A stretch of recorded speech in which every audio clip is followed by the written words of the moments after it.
Well, I just had the opportunity to have an excellent conversation with President-elect Trump.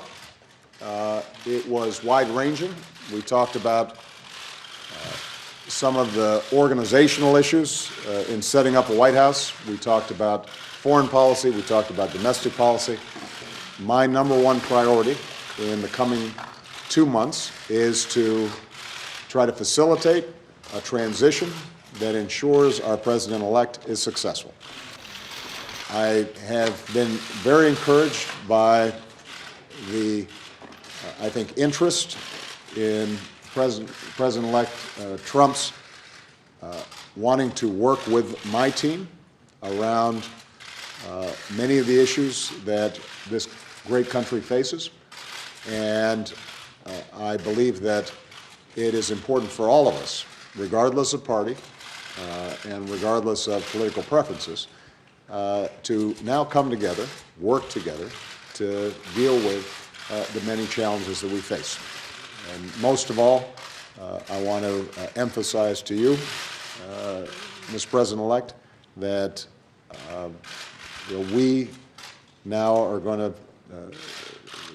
want to do everything we can to help you succeed, because if you succeed, then the country succeeds. Please. Sorry. Well, thank you very much, President Obama. This was a meeting that was going to last for maybe 10 or 15 minutes, and we were just going to get to know each other. We had never met each other. I have great respect. The meeting lasted for almost an hour and a half, and it could have, as far as I'm concerned, it could have gone on for a lot longer. We really, we discussed a lot of different situations, some wonderful and some difficulties. I very much look forward to dealing with the President in the future, including counsel.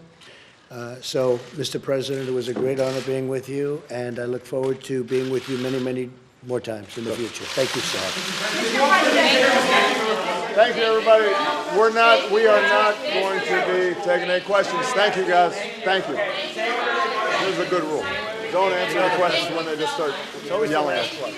Come on, guys. Yeah, come on, guys. The President-elect and I have some pretty significant differences.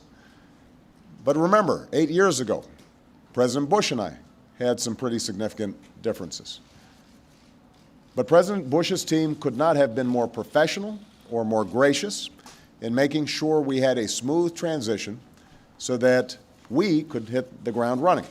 I have instructed my team to follow the example that President Bush's team set 8 years ago and work as hard as we can to make sure that this is a successful transition for the President-elect. Because we are now all rooting for his success in uniting and leading the country. The peaceful transition of power is one of the hallmarks of our democracy.